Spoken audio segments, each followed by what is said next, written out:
Assalamualaikum warahmatullahi wabarakatuh. Halo semuanya. Ketemu lagi dengan aku, Laningse, mahasiswa pendidikan guru sekolah dasar Fakultas Ilmu Pendidikan Universitas Negeri Semarang dengan NIM 14014221666. Dalam video kali ini aku akan melakukan sebuah praktikum untuk uji zat tepung pada bahan makanan. Penasaran? Yuk simak videonya. Tahap persiapan.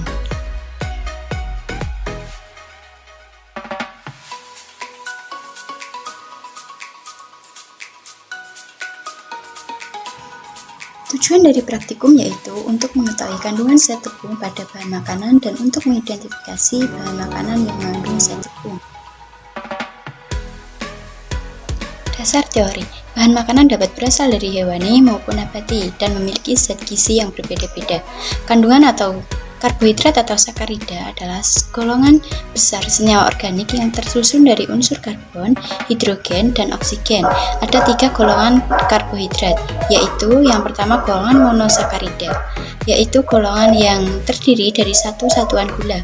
Contohnya yaitu glukosa, fruktosa, dan galaktosa. Lalu golongan yang kedua yaitu golongan disakarida, yaitu golongan yang terdiri dari 2 satuan gula, dan yang ketiga ada golongan polisakarida atau golongan yang terdiri dari banyak satuan gula. Contohnya yaitu amilum atau zat tepung atau padi. Amilum adalah karbohidrat kompleks yang tidak larut dalam air, berbentuk bubuk, putih, tawar, dan tidak berbau. Untuk mengetahui kandungan amilum atau zat tepung pada bahan makanan dapat dilakukan uji dengan menggunakan larutan lugol atau betadin. Amilum yang ditetesi larutan lugol atau betadin akan menunjukkan perubahan warna pada bahan makanan. Bahan makanan yang mengandung amilum jika ditetesi dengan larutan lugol atau betadin, pada bagian yang ditetesi akan berubah menjadi warna biru ungu atau biru kehitam-hitaman. Selanjutnya yaitu alat dan bahan. Dalam praktikum ini membutuhkan alat dan bahan. Alat yang pertama yaitu piring kecil sejumlah 4 sebagai wadah bahan makanan yang setelah dihaluskan. Lalu ada piring besar sejumlah 1 sebagai wadah bahan makanan. Lalu yang ketiga ada sendok sejumlah 1 untuk menghaluskan bahan makanan. Lalu bahannya ada yang pertama betadin 3-4 tetes per 1 bahan makanan sebagai penguji.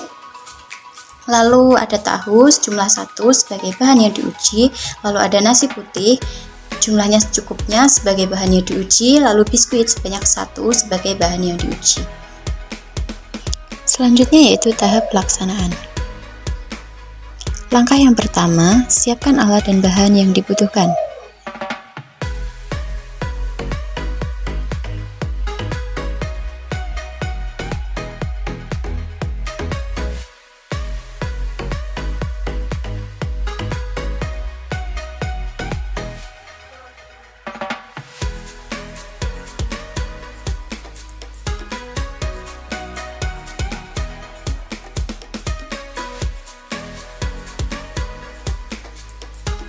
Langkah yang kedua yaitu haluskan satu persatu bahan makanan.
Selanjutnya langkah yang ketiga yaitu tetesi 3-4 tetes betadine pada setiap bahan makanan.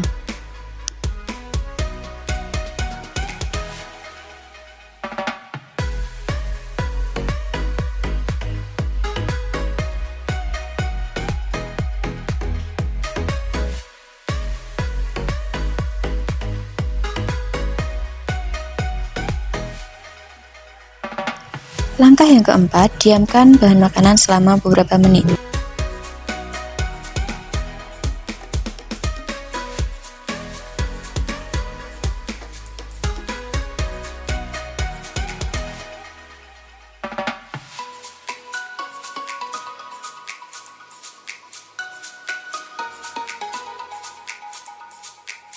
Langkah yang kelima, amati perubahan warna yang terjadi.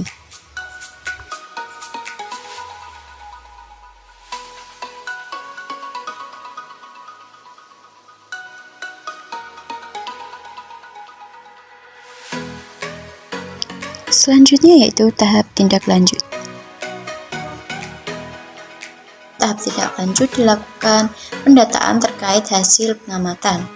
Dalam data hasil pengamatan tersebut dapat dilihat bahwa tahu terdapat perubahan warna sebelum ditetesi betadine. Mula-mula warnanya putih, lalu setelah ditetesi betadine berubah menjadi warna kuning kecoklatan, yang berarti tahu tidak mengandung karbohidrat. Lalu yang kedua, nasi putih. Sebelum ditetesi betadine, warnanya yaitu putih, lalu setelah ditetesi betadine, berubah warna menjadi biru kehitaman, yang berarti nasi putih mengandung karbohidrat. Lalu yang ketiga ada biskuit. Sebelum ditetesi betadine, warnanya itu coklat, lalu setelah ditetesi betadine, warnanya berubah menjadi kehitam-hitaman, yang berarti biskuit juga mengandung karbohidrat. Selanjutnya yaitu pembahasan.